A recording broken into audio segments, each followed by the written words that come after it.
Islamic terrorism की बात होती है, कोई एक घटना होती है तो पूरे कौम को ब्लेम किया जाता है, कहा जाता है पाकिस्तान चले जाओ। इस तरह की बातें होती है, तो ये बातें आप लोगों के लिए कितनी डिस्टर्बिंग है? अगर सबसे पहले तो अपनी लाइफ से बताना चाहूँगी। My manager is a Muslim, my driver is a Muslim, my house help is a Muslim. अगर मेरे को डिस्टर्बिंग फील होना हुआ कि इन सब लोगों की प्रेजेंस में, तो आई थिंक मैं तो बहुत ही डिस्टर्ब रहूँगी दिन रात, क्योंकि my life is run by them. So it was very disturbing to realize कि this is how a particular religion is targeted. सवाल है कि हम देख रहे हैं मुसलमान ही आतंकवादी है। ये झगड़ा फसाद, मुसलमान फंडामेंटलिस्ट है, मुसलमान टेररिस्ट है, आतंकवादी है। जब हम कुरान पढ़ते हैं तो हमें इसका इज़हार होता है, लेकिन ये है क्यों गलतफहमी, जिस तरीके से मीडिया गलतफहमियां फैलाती है, हम उसको इग्नोरेंस में, अनजाने में मान लेते हैं। सवाल यह है कि कई बार एक शख्स एक काम करता है, उसे दो लक़ब दिए जाते हैं। मिसाल के तौर पे हिंदुस्तान 60-70 साल के पहले अंग्रेज हम पर हुकूमत करते थे, कई साल किया। बहुत से हमारे इस देश के हिंदुस्तानी थे जो इस देश की आजादी के लिए झगड़ा कर रहे थे। इनको अंग्रेज कहते थे आतंकवादी, टेररिस्ट। हम आम हिंदुस्तानी कहते थे देशभक्त, फ्रीडम फाइटर, पेट्रियट। वही आदमी, वही काम, दो लक़ब, दो टाइटल। अगर आप अंग्रेज की बात मानते हैं, अंग्रेज कहते हैं हमें इस देश पे हुकूमत करने का हक है। अगर उनको हक है तो ये लोग को हम टेररिस्ट बिल्कुल सही कहेंगे। लेकिन आम हिंदुस्तानी कहता है ये अंग्रेज तो तिजारत करने आए थे, इनको हम पे हुकूमत करने का क्या हक है? तो हम कहेंगे ये लोग हैं देशभक्त, फ्रीडम फाइटर्स, पेट्रियट्स। सेम आदमी, सेम काम, दो लक़ब। वही आदमी, वही काम, दो लक़ब। अगर आप अंग्रेज की बात को मानते हैं कि अंग्रेज को हक है इस देश पे हुकूमत करने का, हम मानेंगे कि वो आतंकवादी है, चाहे वो भगत सिंह हो या। लेकिन आम हिंदुस्तानी कहेंगे नहीं, ये तो देशभक्त है। तो आप किसके नजरिए से देखते हैं चीज को, फिर आप फैसला करेंगे वो आतंकवादी है कि देशभक्त। आपके हिसाब से भगत सिंह देशभक्त था क्या आतंकवादी था?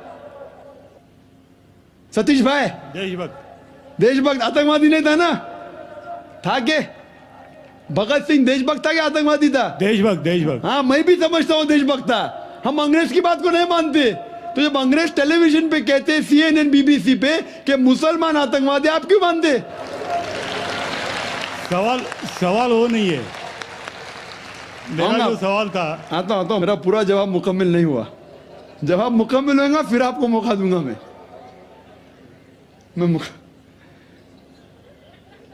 Nelson Mandela, old south African government जो थी, सफेद हुकूमत, वो नेल्सन मंडेला को टेररिस्ट नंबर 1 कहती थी। उसे अरेस्ट करके रॉबिन आइलैंड में 25 साल के लिए कैद कर दी। Terrorist number 1। जब नई हुकूमत आती है उसे छोड़ देती है, उसे प्रेसिडेंट बनाती है, टेररिस्ट बन जाता है प्रेसिडेंट। चंद साल बाद उसे नोबेल प्राइज फॉर पीस मिलता है। वही आदमी, वही काम।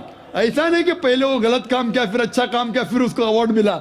वही काम के लिए जो पहली गवर्नमेंट ने कही थी, सफेद गवर्नमेंट ने, कि वो टेररिस्ट है, आतंकवादी है, नोबेल प्राइज कमेटी ने उसे नोबेल प्राइज दिया फॉर पीस, अमन के लिए।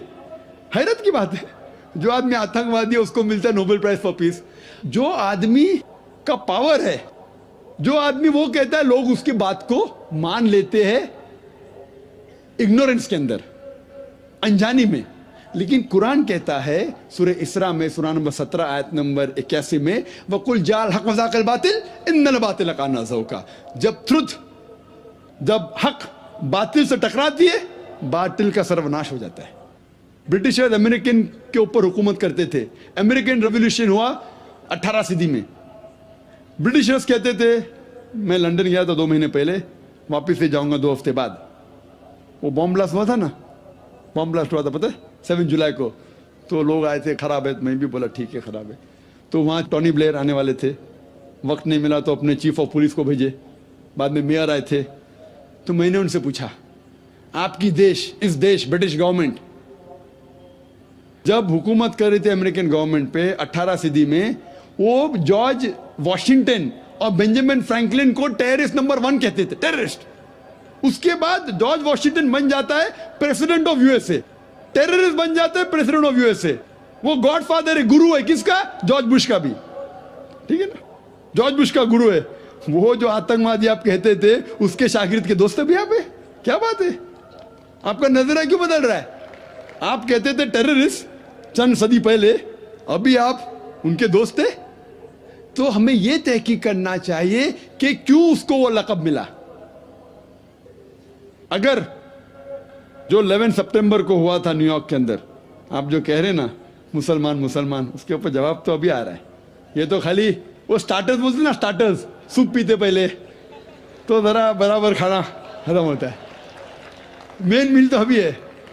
मुझे एक शख्स ने पूछा था जब मैं ऑस्ट्रेलिया गया था और इंग्लैंड के अंदर भी, doctor Zakir Naik, do you consider bin Laden to be a terrorist? क्या आप बिन लादेन को टेररिस्ट मानते हैं? तो मैंने कहा, भाई मैं बिन लादेन को जानता नहीं हूं, मैं यही नहीं कह सकता हूं वो टेररिस्ट है क्या नहीं, अच्छा है क्या बुरा, मैं नहीं जानता हूं। कुरान में लिखा है सूरह हुजुरात में सूरह नंबर 49 आयत नंबर 6 में कि जब भी कोई बात कोई कहता है पहला तहकीक करो फिर दूसरे तक पहुंचाओ। अगर मैं CNN और BBC की बात मानूं तो मुझे कहने पड़ेगा कि बिन लादेन टेररिस्ट है, लेकिन मैं क्यों मानूं बात उनकी? क्योंकि मैं आदमी हूं जो घूमता हूं मीडिया में, जानता हूं माशाल्लाह। तो मैं कहता हूं ना बिन लादेन मेरा दोस्त है ना मेरा दुश्मन है, मैं नहीं जानता हूं। लेकिन अब ये मुझे पूछना चाहते हैं टेररिस्ट नंबर 1 कौन है? तो ये तो जानता हूं मैं, CNN जो अमेरिकन चैनल है, जॉर्ज बुश उसका प्रेसिडेंट है, गर्व से कहता है कि हमने हजारों अफगानिस्तान लोग को बम गिराए, कत्ल किए, इराक में हजारों का कत्ल किया, ठीक है। मान भी लो बहस के तौर पे बिन लादेन ने किया, मान लो, मैं नहीं कहता हूं, मान लो बिन लादेन ने किया कि 11 सितंबर को ट्विन टावर को अटैक किया और 3000 या 5000 लोग मरे। लेकिन अगर 3 या 4000 लोग मरे, 5000 लोग मरे, उसका यह मतलब नहीं होता है कि आप उससे डबल लोग को अफगानिस्तान में मारे एक आदमी की वजह से। कर सकते? अरे बिन लादेन को पकड़ के मारो ना, अगर मानना है तो। अगर उसने किया, सबूत है तो सबूत पूछते अफगानिस्तान गवर्नमेंट ने, मरने कि सबूत क्या है, वो सबूत देता टोनी ब्लेयर को। है सबूत पूछ रहा अफगानिस्तान कि आप मुझे सबूत दो, सबूत क्या है तो हम उस पर तहकीक करेंगे, सजा देंगे उसको। वो सबूत देता मुशर्रफ को, पूछ रहा है आपका, किधर का इंसाफ है ये? किधर का इंसाफ है? प्लेन भेजते हजारों लोग का कत्ल किए अफगानिस्तान में, इराक में। मैंने कहा यूके में, ऑस्ट्रेलिया में, यहां भी अगर टेररिस्ट नंबर 1 है तो जॉर्ज बुश है।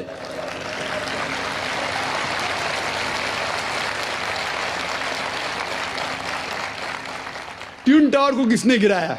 CIA, FBI का क्या बजट है? इन लोग गर्व से कहते हैं अगर परिंदा भी पेंटागन के ऊपर उड़ेगा तो हम पहचान सकते। एक हवाई जहाज 1.5 घंटे बाद आके उसमें ठोक देता है, उनको पता ही नहीं चलता है।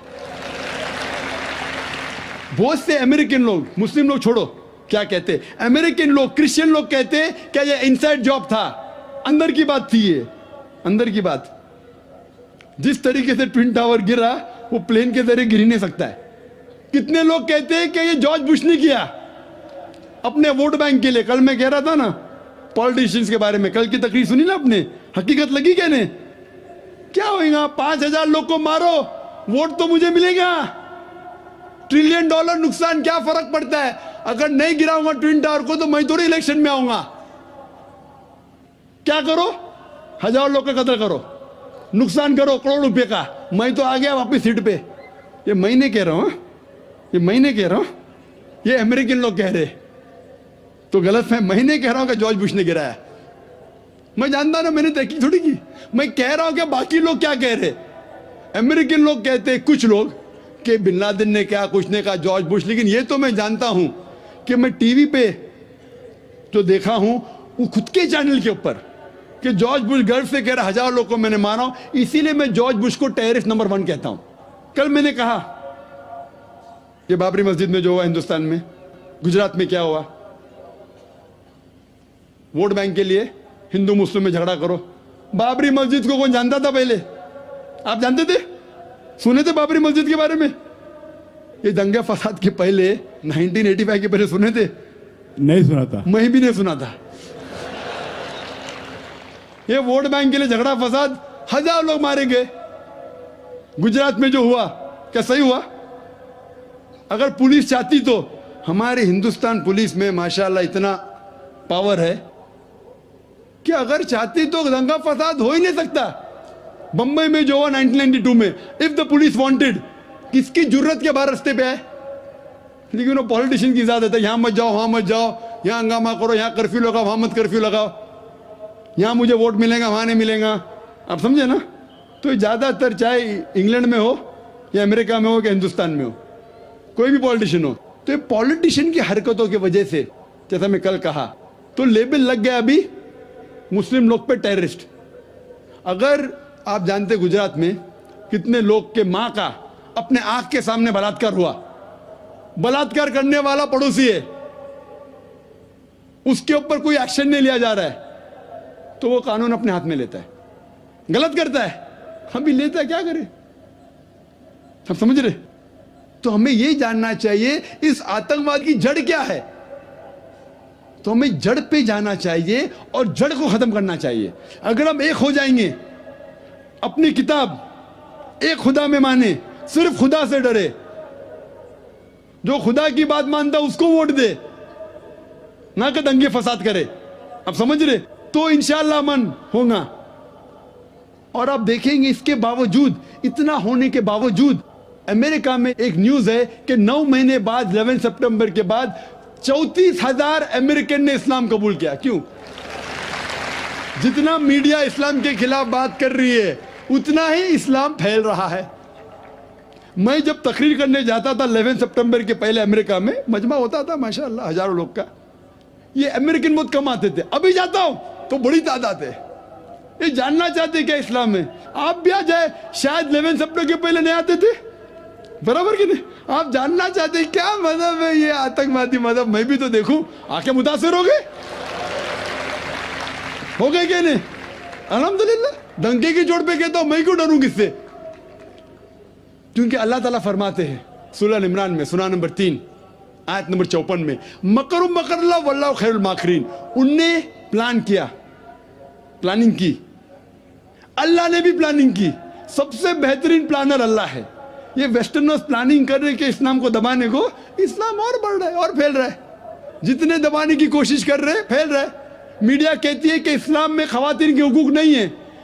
2/3 ऑफ द पीपल एक्सेप्टिंग इस्लाम, 66% के ऊपर जो लोग इस्लाम कबूल कर रहे हैं अमेरिका और यूरोप में, वो वुमेन है, औरतें। अगर औरतें को हुकूक हक नहीं मिलते इस्लाम में, तो ये अमेरिकन औरतें इस्लाम क्यों कबूल कर रहे, यूरोपियन औरतें क्यों कबूल कर रहे? क्योंकि इनको इस्लाम में जितने खराबी दुनिया में है उसका हल मिल रहा है। योन रेडली थी एक ब्रिटिश रिपोर्टर जो अफगानिस्तान में गई थी रिपोर्ट करने के लिए तालिबान के वक्त। जिस तरीके से सलूक किया तालिबान ने उनके साथ, मैं तालिबान का दोस्त नहीं हूं भाई, तो आप बोलेंगे तालिबान का एजेंट आ गया। मैं ना बिन लादेन को जानता हूं ना कोई तालिबान को जानता हूं, हक की बात कहता हूं, डरता नहीं हूं।